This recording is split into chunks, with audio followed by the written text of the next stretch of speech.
Hi. One of the things that I sort of thought about as I was reading the first drafts of your political autobiographies is to sort of give you a little more of an indication of how different the United States can be from other countries. And so, what I'm doing here is I'm simply going to go to the Political Compass website and I downloaded the ideological location of all the sort of significant parties in Great Britain who ran slates of candidates in the last election. For those of you who don't know, the Conservatives, it was thought the Conservatives were in grave risk of losing power, but they actually gained seats and they gained power and they had a coalition government with the Liberal Democrat Party. And that actually is no longer as important. So what you saw in Great Britain was the Conservatives actually did much better. But again, all of these dots represent different political parties, and so you see that there is enormous difference. The Conservatives, if you look over there with the expanding arrow, is sort of where modern conservatives from the last presentation would be located, and where the Republican Party in the United States. The UK Independence Party is right there with them. They're actually sort of, they want the UK to withdraw from the EU, the European Union. And so they're not all that different from conservatives. They're a little more traditionalistic in enforcing moral codes, primarily on issues of immigration.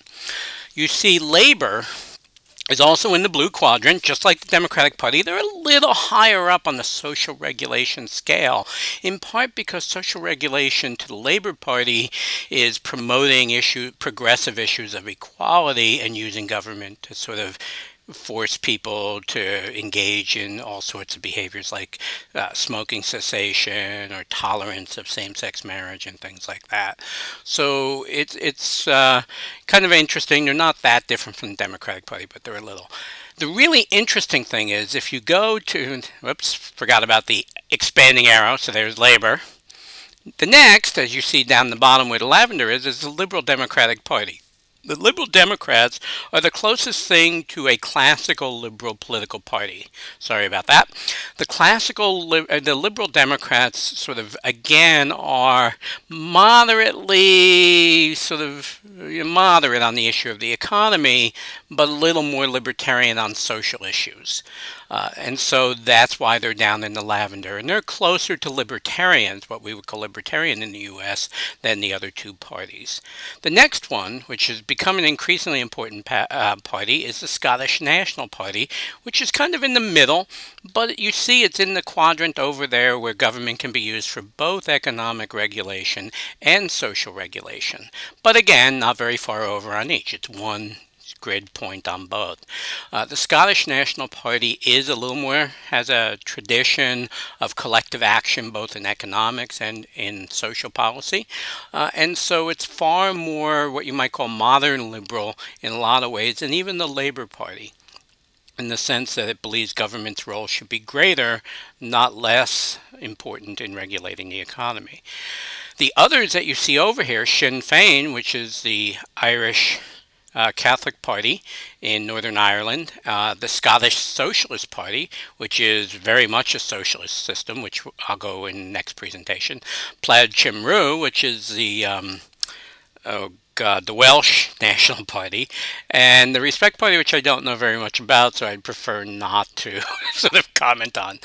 And then down the bottom in the green area, you see the Social Democratic Labor Party and the Green Party. These are sort of the more classic socialistic collective action parties. The Green Party, for those of you who don't know, are focused on issues of the environment, but they're also on sort of civil liberties and freedom for all, tolerance of all, things like that. So you see in Great Britain far more ideological variation. Another thing that sort of cropped up in your autobiographies are sort of where people fall on this authoritarianism thing. And the reality is, fascism and authoritarianism are often seen as sort of the same thing. And as you can see on this scale, again from Political Compass, that they're very much similar. Hitler, for example, was a fascist. Mussolini would probably be up around where Hitler was. Spanish fascists, Francisco Franco, who sort of won the Spanish Civil War back in the 30s, which was a proving ground for fascists and figuring out strategy, tactics, and weapon systems. They're all sort of pretty much of the belief that the state should be fairly strict, but that the government's job wasn't to run the economy; it was to cooperate with the economy. And so that's why they're on the right hand side of that the horizontal axis. They're kind of over in that blue area, as we called it. That blue area is sort of saying, hey, government should stay out of business, but they're kind of toward the middle because they believe in national planning. But again, very strict social regulation, often, as we'll see, on some pretty strange things. If you go over to the far left, top box, you see Stalin. Stalin, of course, believed in collectivism on the economy, but also totalitarian, complete control of the social order as well. And and nations and ideas that are up there are often called totalitarian because they believe that the state should be the totalistic determinant of how people behave, but also how the economy should work.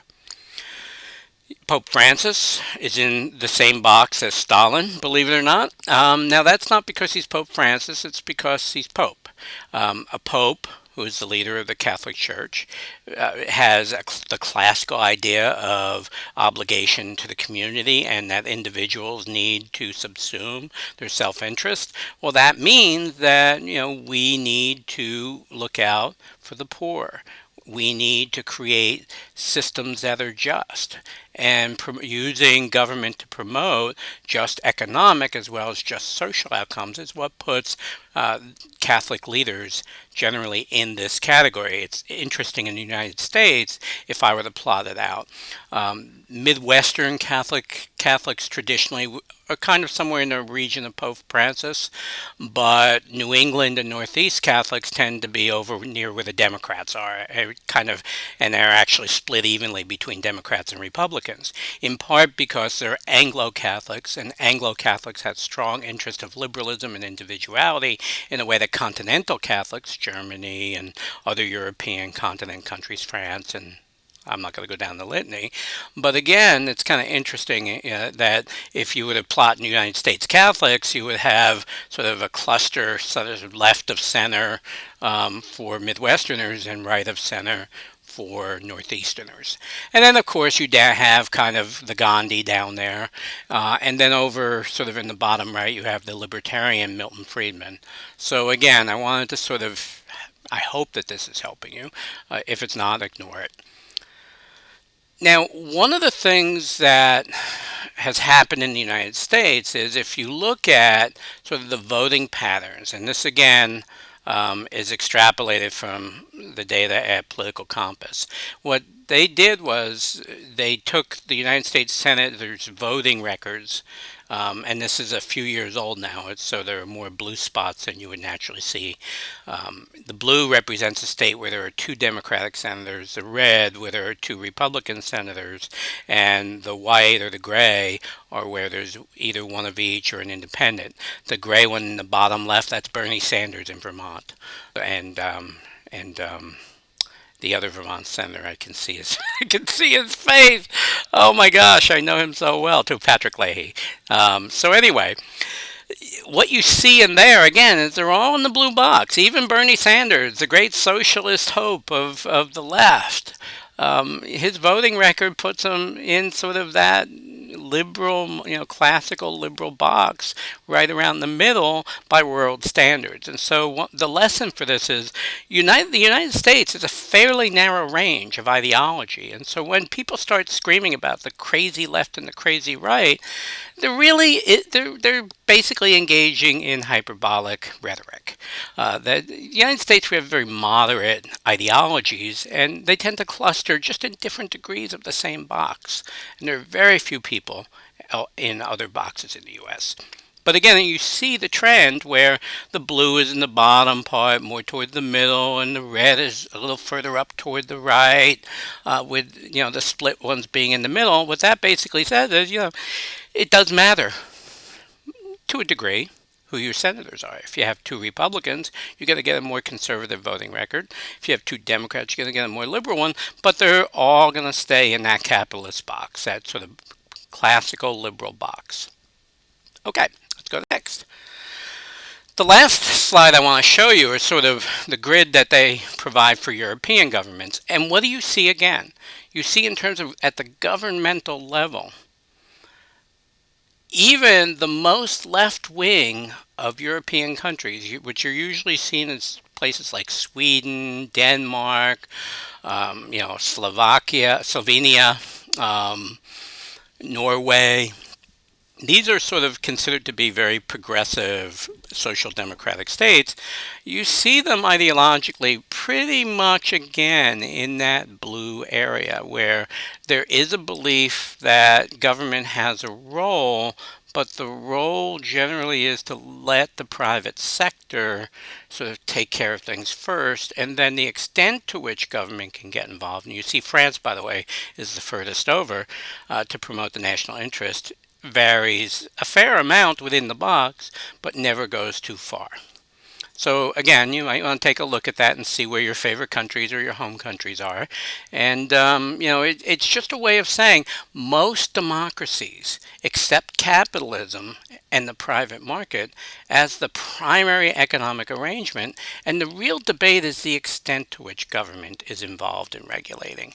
And then the second debate is how much regulation of personal behavior is enough. In places like Belgium and the Netherlands, they're not so keen on it. But in places like Hungary and Poland and the UK and Latvia and Italy, they're okay with it, even as they're a little more free market in their orientation. Okay, so I hope this short presentation does help a little bit.